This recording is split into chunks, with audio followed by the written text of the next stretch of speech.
একেবারে অল্পদিন পরেই আমাদের মাঝে আল্লাহ পাক আমাদেরকে ওই পর্যন্ত পৌঁছিয়ে দিবেন, এ দোয়া আমরা করেছি নবী আলাইহিস সালামের অনুকরণে। আমাদের নবী আলাইহিস সালাম রমজানকে পাবার জন্য 2 মাস আগেই আল্লাহ পাকের কাছে দরখাস্ত দিয়ে রাখতেন। পৃথিবীর আকাশে রজবের চাঁদ উদয় হলেই নবীজি আল্লাহ পাকের কাছে দরখাস্ত দিয়ে রাখতেন, আল্লাহুম্মা বারিক লানা ফি রজবা ওয়া শাবান ওয়া বাল্লিগনা রমাদান। আয় আল্লাহ, আপনি আমাকে রজব শাবান মাসে বরকত দিয়ে রমজান পর্যন্ত পৌঁছিয়ে দিন। কেন? এত 2 মাস আগ থেকে নবীজি দোয়া করতেন। কেন? কারণ হলো, একজন মানুষ তার জীবনে একটা রমাদানুল মুবারক পাওয়া, তার অর্থ হলো 100 বছর 1000 বছরের অপরাধী মুমিন জীবনের সব গুনাহ ক্ষমা নিয়ে নিজেকে আল্লাহর ওলির খাতায় নাম লেখানোর সুযোগ হাতে পেয়ে যাওয়া, একটা রমজান পাওয়ার অর্থ। এই কারণে নবী আলাইহিস সালাম স্পষ্ট হাদিসের ভিতরে বর্ণনা করেছেন, ওই মানুষ তার নাকে মাটি ভরে যায়, ধ্বংস হোক নিপাত যাক, যে মানুষটা রমাদানুল মুবারকের মতো বরকতপূর্ণ মাগফিরাত রহমত নাজাতের মাস পেল, অথচ তার গুনাহ মাফ হওয়ার আগেই রমজান চলে গেল। তার মানে রমজান আসলো গেল, কিন্তু সে ক্ষমা নিতে পারল না। নবীজি বলেন সে ধ্বংস হোক। মুহাম্মদুর রাসূল সাল্লাল্লাহু আলাইহি ওয়াসাল্লাম যদি কোনো ব্যাপারে কাউকে ধ্বংসের কথা বলেন, এটাকে ফিরাবার মতো ক্ষমতা পৃথিবীর কারো নেই। এ কারণে রমাদানুল মুবারক নিয়ে আলোচনাটা এখন খুব বেশি জরুরি। সবসময় আলোচনা করব, কিন্তু রমজানের আলোচনা হবে হলো 4 রকম। কয় রকম? 4 রকম। কিছু আলোচনা রমাদানের এই মাস নিয়ে। কোরআনে হাকিমের মধ্যে আল্লাহ তাআলা বলেন, শাহরু রমাদান আল্লাযী উনজিলা ফীহিল কুরআন। হাদিসে পাকের ভিতরে নবীজি বলেন, রাহিমা আনফু রাজুলিন দাখালা আলাইহি রমাদান। এটা হলো এই মাস সংক্রান্ত আলোচনা। আর একটা আলোচনা আছে হলো এই মাসের সবচেয়ে গুরুত্বপূর্ণ আমল, ইসলামের অন্যতম রুকুন, সেটা হলো সিয়াম সাধনা নিয়ে। আল্লাহ পাক বলেন, ইয়া আইয়ুহাল্লাযীনা আমানু কুতিবা আলাইকুমুস সিয়াম। হাদিসে পাকের মধ্যে নবীজি বলেন, মান সামা রমাদান। আর একটা আলোচনা এই মাসের জন্য স্পেশালি, এই মাসের জন্যই, সেটি হলো কিয়াম, তার মানে তারাবি। নবী আলাইহিস সালাম বলেন, মান কামা রমাদান ঈমানান ওয়া ইহতিসাবান।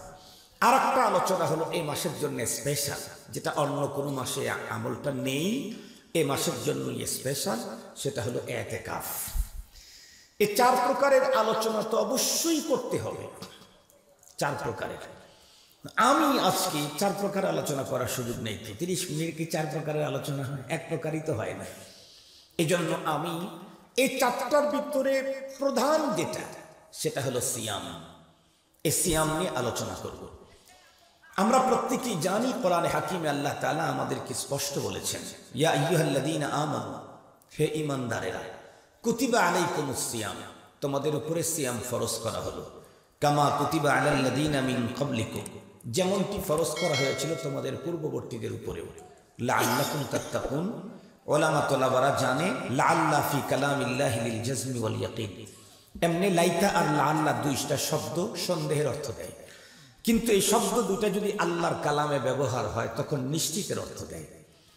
এই জন্য লাআল্লা ফি কালামিল্লাহি লিল জাজমি ওয়াল ইয়াকিন, যাতে করে তোমরা মুত্তাকি হয়ে যেতে পারো।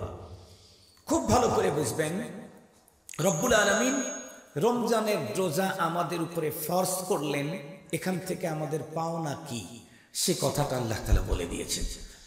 নামাজ ফরজ করে কথা বলেন নাই, আমি তোমাদের উপরে নামাজ ফরজ করলাম যাতে করে নামাজের দ্বারা এটা হতে পারে, এরকম নাই। অন্যভাবে আছে, ইন্নাস সালাতা তানহা আনিল ফাহশাই ওয়াল মুনকার, এভাবে আছে। এইখানে রোজার ব্যাপারে আল্লাহ পাকের বর্ণনার ভঙ্গিমাটা ভিন্ন রকমের। এখন আমাদের অনেকের মনের মধ্যে প্রশ্ন থাকে, বিশেষ করে যখন অনেক বড় দিনের রোজা, প্রচন্ড দাবদাহ, খুব বেশি গরম, তৃষ্ণায় দেল ফেটে চৌচি, অনেক কষ্টকর। সেই সময় অনেক মানুষের মনের মধ্যে প্রশ্ন আসে, আল্লাহ পাক এই কষ্টসাধ্য আমলটা আমাদেরকে কেন দিলেন? আল্লাহ ইচ্ছা করলে এই আমলটা সহজ করে দিতে পারতেন। অনেকেই তো বলে যে একটু কিছু না খাইলাম, কমপক্ষে পানিটা পান করার অনুমতি আল্লাহ দিতেন, তো দিলে তো হয়ে যেত। রব্বুল আলামিন যদি অপশন দিতেন যে কোনো খাবার খাইতে পারবা না, শুধু পানি পান করতে পারবা, জোহরের আজান যখন হবে যে এলাকায়, তখন 1 গ্লাস খেতে পারবা, ওইভাবে আইন দিলে, ওইভাবে রোজা পালন করলে তো রোজা হয়েই যেত। কি বলেন? অনেকের মনের এই প্রশ্ন। মুহতারাম হাজিরিন, যে আল্লাহ পাক রব্বুল আলামিন আমাদেরকে এই কষ্টসাধ্য আমলটা কেন দিলেন?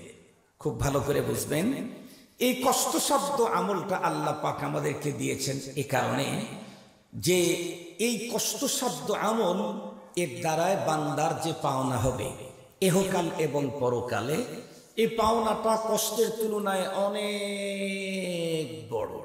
অনেক শব্দটা কিন্তু আমি টেনে বলেছি, অনেক বড় বলি নাই, অনেক বড় বলেছি। এটা কিন্তু মনে রাখতে হবে, অনেক বড়। কষ্টের তুলনায় পাওনা অনেক বড়।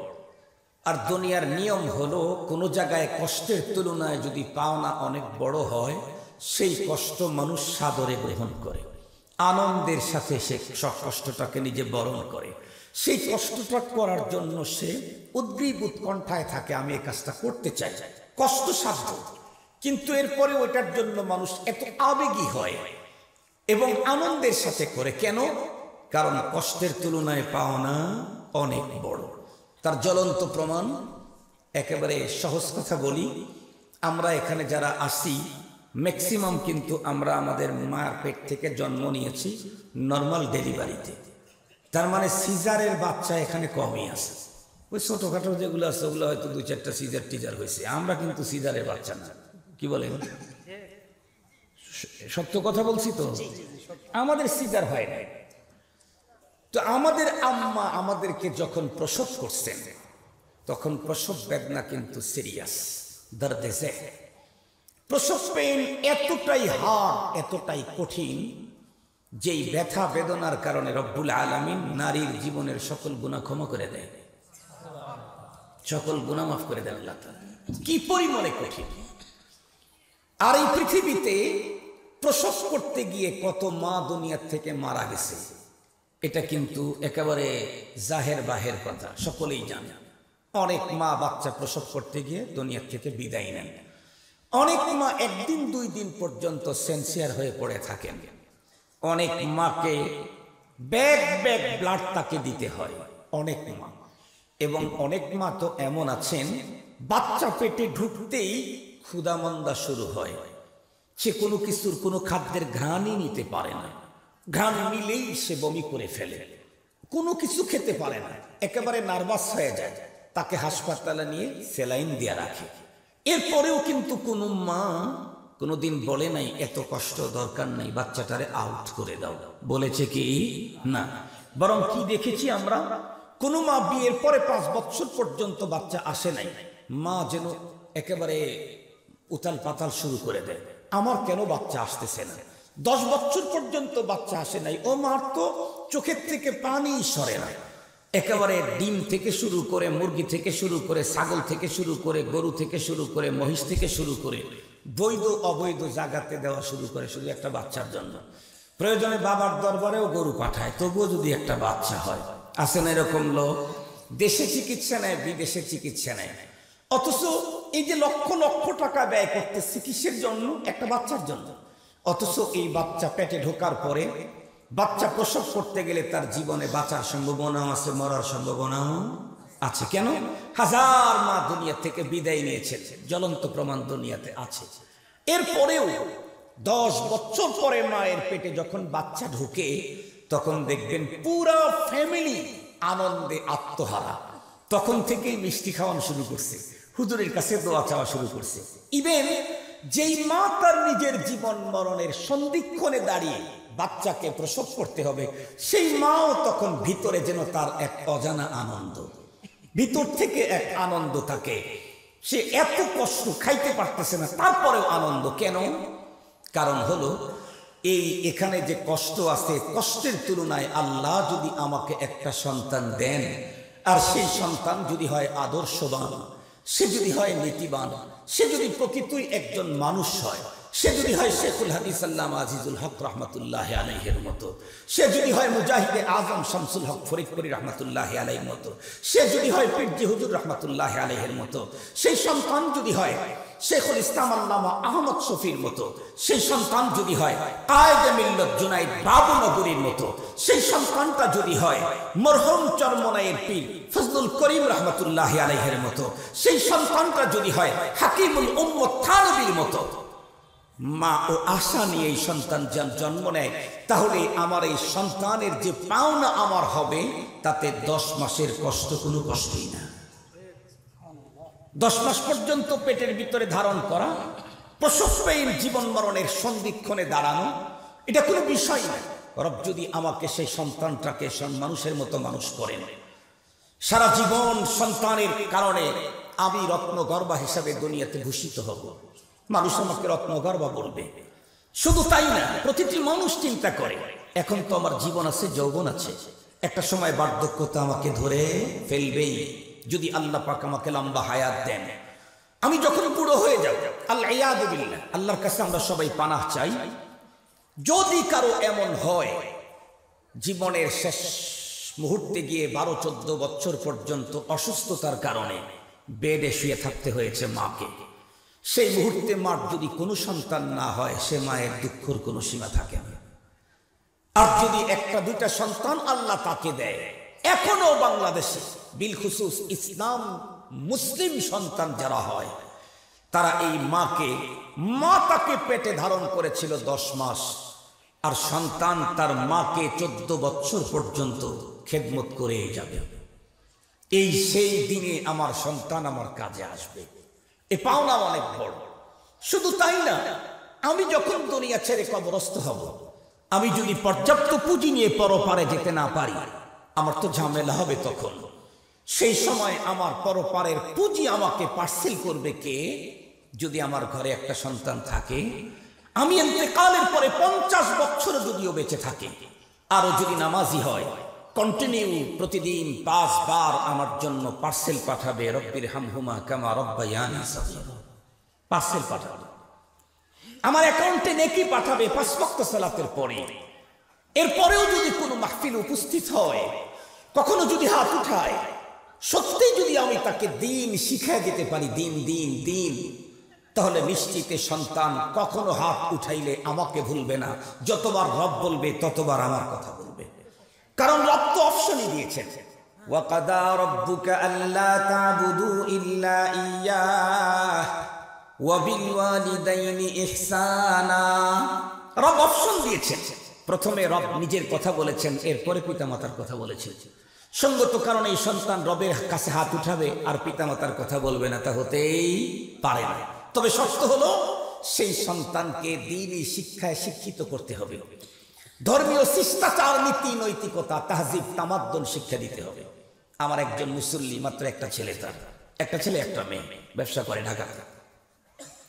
ছেলেটাকে সে মাদ্রাসা পড়ায়, শুধুই ছেলেটা হাফেজ বানানোর জন্য নিজে মাদ্রাসায় একটা শুরু করছে।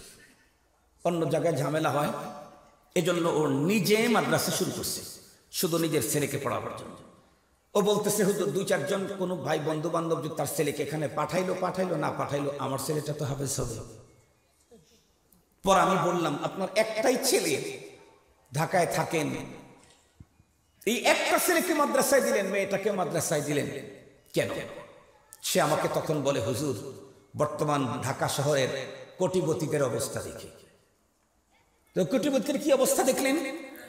আমি তো এখানেই থাকি, এত বছর হয় ব্যবসা করি, সবচেয়ে বড় বড় ব্যবসায়ীদের সাথে আমার সম্পর্ক আছে, কারণ তাদের সাথে আমার ব্যবসার লিঙ্ক। আমি দেখলাম গ্রুপ অফ ইন্ডাস্ট্রিজের মালিক, সন্তান 4টা 5টা 7টা সন্তান, একটাও বাবার কাছে নেয়। বাবার প্রচুর সম্পদ, এজন্য বাবা সন্তানকে উন্নত ডিগ্রির জন্য কানাডায় পাঠাইছে, আর ওই সন্তান দেশে আসে না। আমেরিকায় পাঠাইছে, আর সন্তান দেশে আসে না, আমেরিকাতেই সেটেল হয়ে গেছে। যারাও বা দেশে আসছে, মা বাবা দুঃখ কষ্ট অসুস্থতার সময় কাছে পাওয়া যায় না।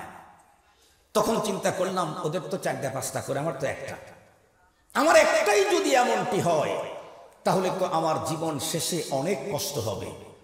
তো আমি আমার টাকা দিয়ে শ্রম দিয়ে, এর পিছনে ঘাম ঝরিয়ে আমি এদেরকে বার্ধক্য অবস্থায় আমার থেকে দূরে চলে যাক, এ জাতীয় কোনো শিক্ষায় শিক্ষিত করাইতে চাই না।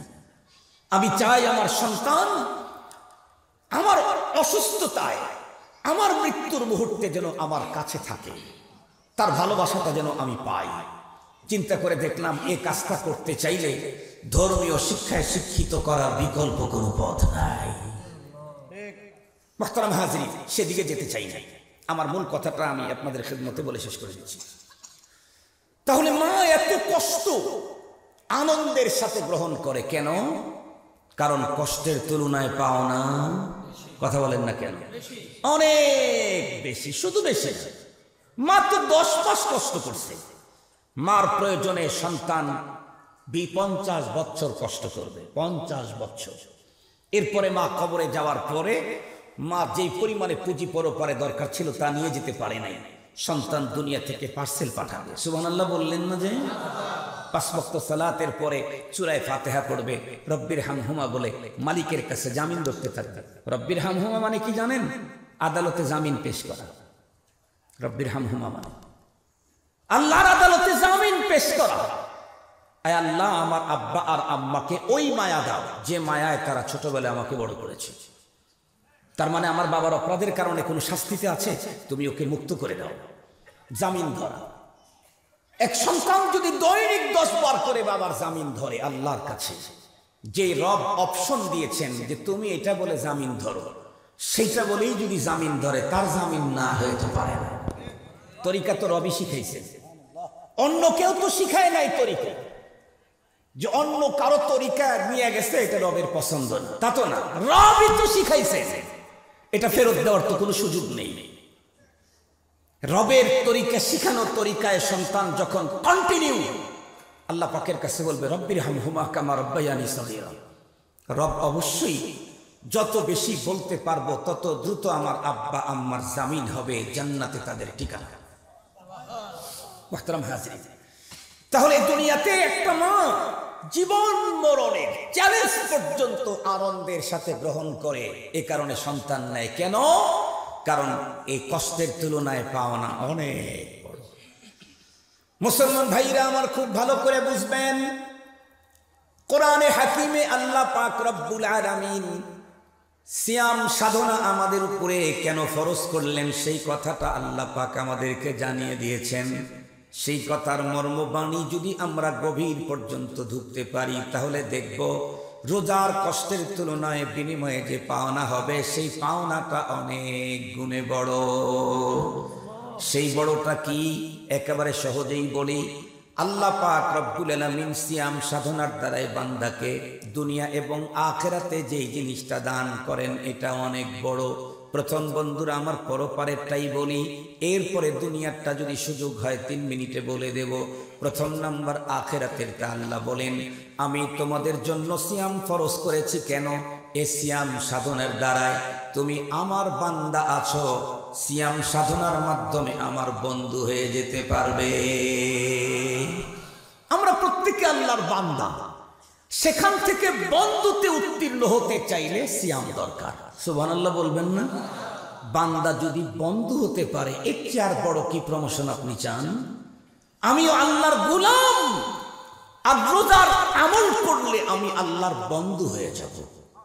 এর চাইতে বড় আর কি? যদি জিজ্ঞেস করেন হুজুর রোজার দ্বারাই আল্লাহর বন্ধু হইতে পারবে, এটা কোথায় আছে? কোরআন শরীফে আছে। তো কোরআন শরীফে তো আছে না আল্লাকুম তাত্তাকুন, যাতে করে তোমরা মুত্তাকি হতে পারো, আপনি বন্ধু হতে পারো। এটা বললেন কেমনে? এই জন্যই তো কওমি মাদ্রাসা পড়া লাগে। এই জন্য কোন মাদ্রাসা পড়া লাগে? কওমি মাদ্রাসা পড়া লাগে। কওমি মাদ্রাসা পড়লে কোরআনের যেই গভীরে ঢোকা যায় অন্য জায়গায় পড়ে সেই গভীরে ঢোকার সাঁতার কাটার মতো যোগ্যতা অর্জন হয় না।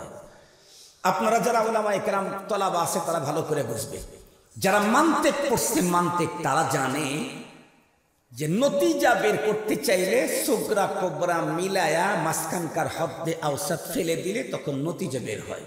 কোন জিনিসের নতিজা বের করার সিস্টেমই হলো হদ্দে আওসাতকে ফেলে দিয়ে সুগরা কোবরা মিলাইলে নতিজা বের হয়। কোরআন শরীফের এই আয়াতে আল্লাহ বলেন রোজার দ্বারায় তুমি মুত্তাকি হতে পারবে। আর এক আয়াতে আল্লাহ কি বলেন? ইন আউলিয়াউহু ইল্লাল মুত্তাকুন, ওই আয়াতে আল্লাহ বললেন মুত্তাকিরাই আমার ওলি, রোজার দ্বারায় মুত্তাকি হয়, আর মুত্তাকিরাই আর কার দোস্ত? কথা বলেন, কার দোস্ত? এখানে মুত্তাকি মুত্তাকি শব্দটা খাদ্যে আওসাত, এটাকে ফেলে দিলে তখন নতিজা কি হবে? রোজার দ্বারায় আল্লাহর দোস্ত হওয়া যায়, রোজার দ্বারায় আল্লাহর বান্দা আল্লাহর বন্ধু হয়ে যায়। আল্লাহর বন্ধু হলে কি হবে? কোরআন শরীফের এক আয়াত শুধু বলি, কত আয়াত আছে আল্লাহর বন্ধু হলে কি হয় না হয়, শুধু এক আয়াত বলি। আল্লাহ বলেন আলা ইন্না আউলিয়া আল্লাহি লা খাউফুন আলাইহিম ওয়া লা হুম ইয়াহজানুন। যারা আল্লাহর দোস্ত হয় দুনিয়াতেও কোনো পেরেশানি নাই, আখিরাতেও কোনো আতঙ্ক নাই, ভয় নাই। नशादीदा दे सामाने नगम आवर्द नुकसाने, नशादीदा दे सामाने नगम आवर्द नुकसाने, बपेशे हिम्मते माहरच आमद बूद मेहमाने, बपेशे हिम्मते माहरच आमद बूद मेहमाने। যারা আল্লাহর দোস্ত হয়ে যায়, ওলি হয়, এদের দুনিয়াতেও কোনো পেরেশানি নেই, আখিরাতেও কোনো ভয় নেই। মুহতারাম হাজিরিন, এখন প্রশ্ন হুজুর, কয় বছরের রোজার দ্বারায় আমি আল্লাহর বান্দা বন্ধু হইতে পারবো? কয় বছরের রোজা লাগবে? এই প্রশ্ন যদি করেন তাহলে আমরা বলবো কয় বছরের রোজা লাগে না। 1 বছরের 30-29টা রোজা দিয়েই 1000 বছরের অপরাধী একজন মুমিন বান্দা আল্লাহর বন্ধু হয়ে যেতে পারে। এখন আর একটা প্রশ্ন করবেন আপনারা, হুজুর আপনার কথার সাথে বাস্তবতার মিল নেই কেন? হুজুর আমি তো 40 বছর হয় রোজা রাখি আল্লাহর মেহেরবানিতে। আমি আমার কথাই বলতেছি, আমি তো প্রায় 37 বছর হয়, মনে হয় 38 বছর হয় রোজা রাখি, এবং একটা রোজা ভাঙ্গা পড়ে নাই আল্লাহর দয়া। গত বছর তো অনেক বড় অ্যাক্সিডেন্ট, আমার বাম পায়ের 4টা আঙ্গুল কাটা পড়ছে, এরপরেও আল্লাহর মেহেরবানি একটা রোজা ভাঙ্গা লাগে নাই, আল্লাহর মেহেরবানি, আল্লাহর দয়া। হুজুর আপনি বলতেছেন 1 বছরের 30-29টা রোজা দিয়ে আল্লাহর বন্ধু হওয়া যায়, মুত্তাকি হওয়া যায়। আমি তো 40 বছর হয়ে 30-29টা করে রোজা রাখলাম, তাও তো বন্ধু হইতে পারলাম না। তাহলে আপনার কথার সাথে তো বাস্তবতার মিল নেই। জি মিল 100 বার আছে, ঝামেলা আছে একটা জায়গায়। সে ঝামেলাটা কি, সলভ করার পদ্ধতি কি, এটা বলেই শেষ করে দিচ্ছি। আমাদের আজকের এই মাহফিলটা ধরেন একটা জামে মসজিদ, এই স্পেসটা, এই মসজিদের এতটুকু স্পেসটাকে ঠান্ডা করতে চাইলে ধরেন কত 30 টন এসি লাগবে, ধরে নেন 30 টন এসি লাগবে। 30 টন এসির কাছে যিনি মসজিদ বানিয়ে দিয়েছেন বহু টাকা, উনি 60 টন এসি লাগায় রাখছে, যাতে যে কোনো সময় 2-4টা নষ্ট হইলে আরগুলা দিয়ে কাজ চালানো যায়। এখন ধরেন সামনে রমজান মাস আসতেছে, তারাবির নামাজ পড়বেন তো ইনশাআল্লাহ। কয় রাকাত? এটা জোরে বলেন, আবার বলেন। 8 রাকাত, 8 রাকাত, 12 রাকাত। মনে রাখবেন 8 রাকাত কোনো তারাবি হয় না, 12 রাকাত কোনো তারাবি না। কেউ যদি 8 রাকাত বলে আবার তারাবি বলে, তা ও হলো এই পৃথিবীর শ্রেষ্ঠ মূর্খ, ও হলো এই পৃথিবীর শ্রেষ্ঠ মূর্খ। কেন? তারাবি এটা হলো আরবি বহু বচন, এই শব্দের 1 বচন হলো তারবিহা। বাংলাতে 1 বচন আর বহু বচন, আরবিতে 3 বচন। 1 বচন, 2 বচন, বহু বচন, ওয়াহেদ তাসনিয়া জমা। আরবিতে তারবিহা 1 বচন, 2 বচন তারবিহাতান। তারাবি হলো 3 বচন, তার মানে কমপক্ষে 3 হতে হবে, কমপক্ষে 3 না হলে তারাবি হবে না। তারবিহা বলা হয় 4 রাকাত পরে যে একটু আরাম করে না, বসে না, এটাকে আরবিতে তারবিহা বলে। তো এরকম একবার বসলে আরবিতে বলা হবে তারবিহা, আর যদি 2 বার বসে তাহলে আরবিতে সেটাকে বলা হবে তারবিহাতান। কমপক্ষে 3 বার বসলে তখন বলা হবে তারাবি। কথা কি বুঝাইতে পারছি? 8 রাকাত বলবে আবার তারাবি বলবে, ও হলো এই জগতের শ্রেষ্ঠ মূর্খ। কথা কি বুঝাইতে পারছি আপনাদেরকে? এটা হইতেই পারে না, হইতেই পারে। 12 রাকাত তারাবি না, তারাবি 20 রাকাত। আল্লাহ আমাদেরকে 20 রাকাত তারাবি পড়ার তৌফিক দান করুন। মুহতারাম হাজিরিন, ধরেন তারাবির নামাজ শুরু হয়ে গেছে, 30 টন এসি চালায় গেছে, একেবারে হাই পাওয়ার দিয়েছে মুয়াজ্জিন সাহেব। দেখবেন তারাবির নামাজে যারা দাঁড়াইছে 8 রাকাত পার হতে না হতেই যারা একটু দুর্বল, যাদের একটু লো প্রেশার, শরীরের ভিতরে কাপের চোটে দাঁতে দাঁতে বাড়ি লাগা শুরু হয়ে গেছে। এক পর্যায়ে কি বলবে, সালাম ফিরাই এই গরম দেখে, হয় এসি বন্ধ কর, নাই কম্বলের ব্যবস্থা কর, নাইলে কিন্তু অবস্থা বেগতি। 30 টন এসি চালায় দিলে ভিতরে মাঘ মাসের শীতের চাইতে তীব্র শীত অনুভব হবে মুহতারাম হাজরিন। কিন্তু এটা কখন? এই মসজিদের দরজা জানালা বন্ধ রেখে এসি চালাবে যখন তখন। এই মসজিদের দরজা আছে 6টা, জানালা আছে 8-2-16টা, সবগুলি যদি খোলা রাখে 30 টন এসির পরিবর্তে যদি 60 টনও চালায়া দেয়, বলেন তো দেখি কি পরিমাণ শীত লাগবে?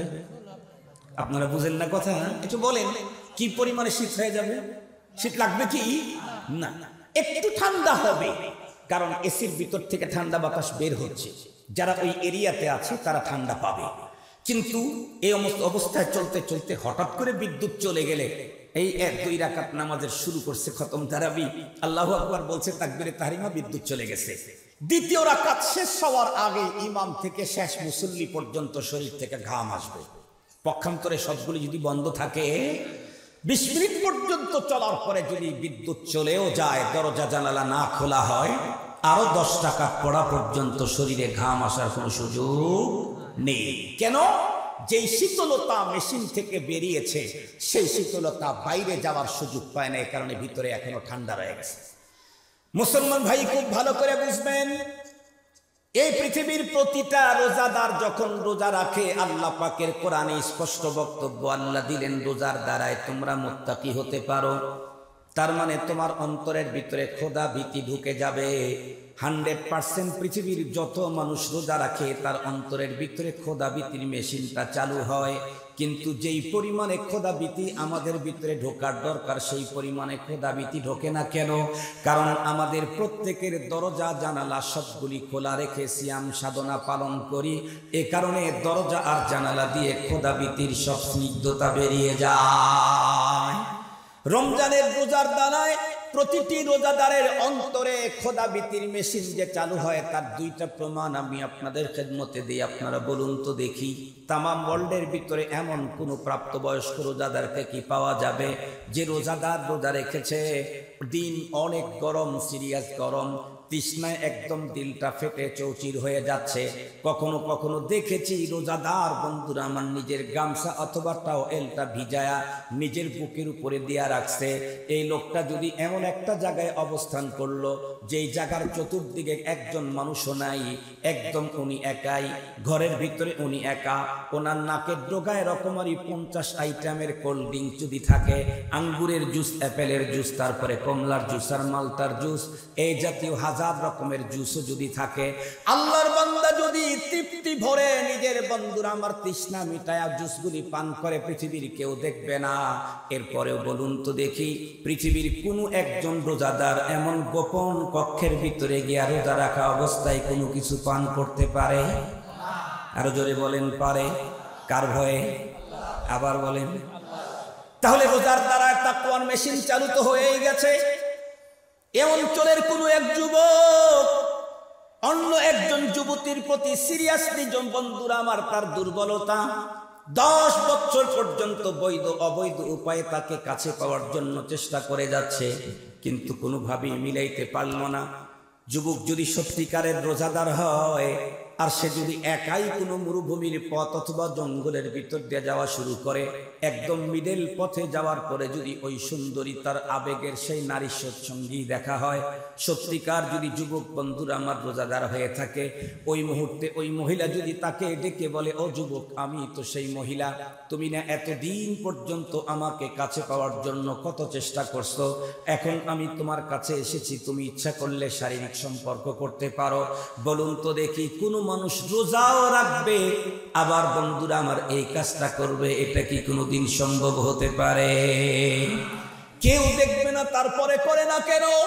আল্লাহর ভয়। আল্লাহ পাক তাই তো বলেছেন, ইয়া আইয়ুহাল্লাযীনা আমানু কুতিবা আলাইকুমুস সিয়ামু কামা কুতিবা আলাল্লাযীনা মিন ক্বাবলিকুম লাআল্লাকুম তাত্তাকুন। ও ঈমানদার, তোমাদের পূর্ববর্তীর উপরে যেমন সিয়াম ফরজ করেছিলাম তেমনটি তোমাদের উপরে ফরজ করলাম। কেন? কারণ এই সিয়াম রোজার দ্বারায় তোমার ভিতরে খোদামিতির মেশিন চালু হয়ে যায়, আর খোদামিতির মেশিন যখন চালু হবে তখন তুমি একটা সময় আমার বন্ধুত্ব বরণ করতে পারবে।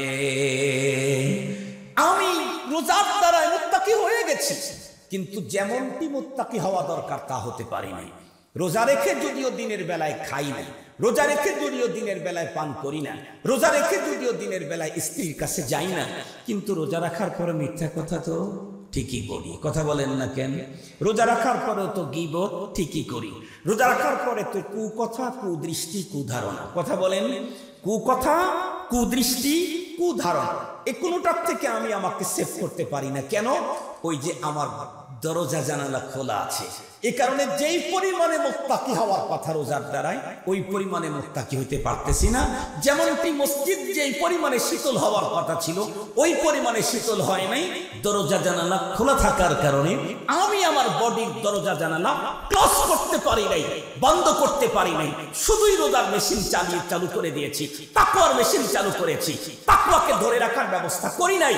তাই যেমনটি তাকওয়া অর্জন হওয়া দরকার, তেমনটি তাকওয়া আমার অর্জন হয় না। তাহলে কি করলে 100% মুত্তাকি হয়ে যাব? 6 শর্ত মানবেন। একেবারে শুধুই শর্তগুলা বলে। নাম্বার 1, জবান কন্ট্রোল করতে হবে। কি কন্ট্রোল বলেন? 1 নাম্বার জবান কন্ট্রোল। আপনারা বলবেন হুজুর আমরা তো জবান কন্ট্রোল করছি, সেই সুবে সাদেক থেকে সূর্য অস্ত পর্যন্ত কিছু খাইলাম না, পান করলাম না, এর চেয়ে আর কত কন্ট্রোল করব? তাহলে আমরা বলবো আমরা তো ইম্পোর্ট বন্ধ করছি, এক্সপোর্ট বন্ধ করি নাই। ইম্পোর্ট এক্সপোর্ট পর্যন্ত মানে ভিতরে ঢুকানো বন্ধ করছি, বের করা বন্ধ। মিথ্যা কথা, গীবত, কথা বলেন না কেন? ফাহেসা কথা, অশ্লীল কথা এক্সপোর্ট হচ্ছে। ইম্পোর্ট বন্ধ করছি, এক্সপোর্ট বন্ধ করি নাই। ইম্পোর্ট এক্সপোর্ট দুইটাই বন্ধ করা লাগবে। শুধুই তাই এক্সপোর্ট করা যাবে যেটা রব আমাকে অর্ডার করেছেন। 2 নাম্বার হলো কান কন্ট্রোল। এখন তো কান কন্ট্রোল করা আরো কঠিন। কেন? কি জানি ফোন দেয়, তাও বলতে পারেন না, কানের সাথে লাগায় থাকে। ওই ফোনের নাম জানি কি? ইয়ারফোন। ইংরেজিতে ইয়ার মানে কান, বাংলাতে ইয়ার মানে দোস্ত, আরবি ফার্সিতে ইয়ার মানে দোস্ত, বাংলাতে এই কি ফার্সিতে ইয়ার মানে দোস্ত। এই ইয়ারফোন ইংরেজির যেটা, এটা কিন্তু আসলে দোস্ত না, এটা হলো দুশমন। কারণ আমি নিজে দেখেছি ইয়ারফোনের ভিতরে কথা বলতে বলতে কখন যে ট্রেনের রাস্তার উপরে উঠে গেছে জানে না, পিছন দিক থেকে ট্রেন এসে 2 টুকরা। ঘটনা বাংলাদেশে ঘটছে না ঘটে নাই? কথা বলতে বলতে ইয়ারফোনে কথা বলতে বলতে কখন যে রাস্তার মাঝখানে চলে গেছে, পি পি পি পি। আমার নিজের এরকম হয়েছে, ড্রাইভার ওরে হর্ন দিচ্ছে, আমার গাড়িতে তো আর হর্ন আছে, ইমার্জেন্সি হর্ন আছে, সেই হর্ন দেয়, তারপরে ও সরে না। তার মানে ও এ জগতেই নাই, ও কি নাই, এই জগতেই নাই, ও আর এক জগতে চলে গেছে। অনেক বাচ্চা এভাবে, অনেক মানুষ অ্যাক্সিডেন্ট করে মরে যাচ্ছে। তাহলে বোঝা গেল ইংরেজির ইয়ার আসলে কি বলেন, দুশমন। নিজের জীবনকে সেভ করতে পারে না, ওইটা দিয়ে আপনার রোজা সেভ হবে কেমন? এই জন্য এটা ফালাই দিবেন। কেউ কোনো বাজে কথা কানে নিবেন না। কেউ যদি বলতে থাকে বলবেন সরি আই এম রোজাদার, নারবি বলবেন আফওয়ান ইন্নী ইমরাউন সাইম, আমি রোজাদার। বাংলাতে বলেন কথা বলতে পারবেন আমি রোজাদার। কেন? 52 বছর পর্যন্ত যত অপরাধ করেছি, মাত্র 30 দিনে আল্লাহ আমাকে সকল অপরাধ ক্ষমা করে তার বন্ধুর চেয়ারে আমাকে আসন করে দিবেন। সুতরাং আমি এই 30 দিন কারোর সাথে বাজে কথা বলতে পারবো না, আমি এই চেয়ার থেকে নিজেকে বঞ্চিত করতে পারবো না। আমার জীবনে আর যদি কোনো রমজান না আসে, আমার জীবনে যদি আর কোনো রমজান না আসে, তাহলে আমি আল্লাহর বন্ধু হওয়ার সুযোগ আমার হাতছাড়া হয়ে গেল। এই জন্য এই 30 দিন আমি কমপ্লিট কন্ট্রোলে থাকতাম। 3 নাম্বার চোখ কন্ট্রোল। 4 নাম্বার অঙ্গ প্রত্যঙ্গ কন্ট্রোল, অঙ্গ প্রত্যঙ্গ দিয়েও গুনাহ করা যাবে না। 5 নাম্বার এত কিছু করার পরেও খেতে হবে সাহারি আর ইফতারে হালাল। সাহারি আর ইফতারে হালাল খাবার খেতে হবে। ও যদি পান্তা ভাত হয়, পানি ভাত হয়, সাহারি আর ইফতারে হালাল কিছু পায় নাই, পানি ভাত পান্তা ভাত, এটা দিয়ে যদি সাহারি আর ইফতার করে, ও আল্লাহর দোস্তের চেয়ার পেয়ে যাবে। পক্ষান্তরে সাহারিতে 25 আইটেমের খেয়েছে, ইফতারে 50 আইটেম করেছে, কিন্তু হারাম। মনে রাখবেন, হারাম খোর আল্লাহর দোস্ত হওয়ার সুযোগ নাই। হারাম খোর আল্লাহর দোস্ত হওয়া, আর হারামে যে আরাম নাই, এই ওয়াজ বাংলাদেশে নতুন করে করা দরকার নাই, নিজের চোখেই তো আমরা দেখতেছি। কথা বলেন না কেন? যারা হারামে কোটি কোটি টাকা হারাম পন্থায় অর্থ উপার্জন করেছিল, এখন জানি কি অপারেশন শুরু হয়েছে, ডেভিল হান্ট। কি ধরা? আর একটু জোরে বলেন না। এটা কি হুজুররা করছে? এটা মোল্লায় করছে? কথা বলেন না কেন? এ নাম আবিষ্কার করলো কারা? ওরাই এখন বলতেছে যে এরা শয়তান। ওরাই বলতেছে কি? শয়তান।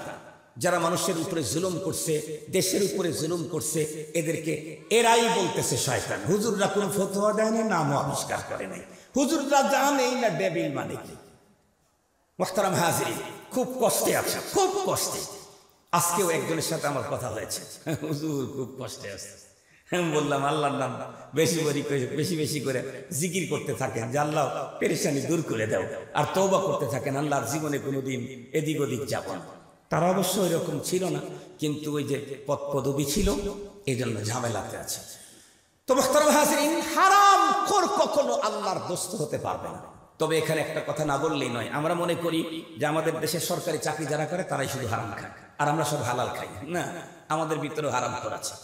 ব্যবসা করেন চশমার, কথার কথা বলতেছি, চশমার ব্যবসা করেন, এটা কিনে নিয়ে আসছেন 3000 টাকা দিয়ে, মার্কেটে বিক্রি হয় 4500 5000 টাকা। এখানে এক জায়গায় ডিফেক্টেড আছে, আপনি কিনে নিয়ে আসার পরে একদিন দেখতে পারলেন ঠিক করতে গিয়া কিন্তু এটা নিবে না, ফেরত রেখে দিলেন। একজন গেল, তাকে না বলে বিক্রি করে দিলেন, এই টাকাটা আপনার জন্য হারাম।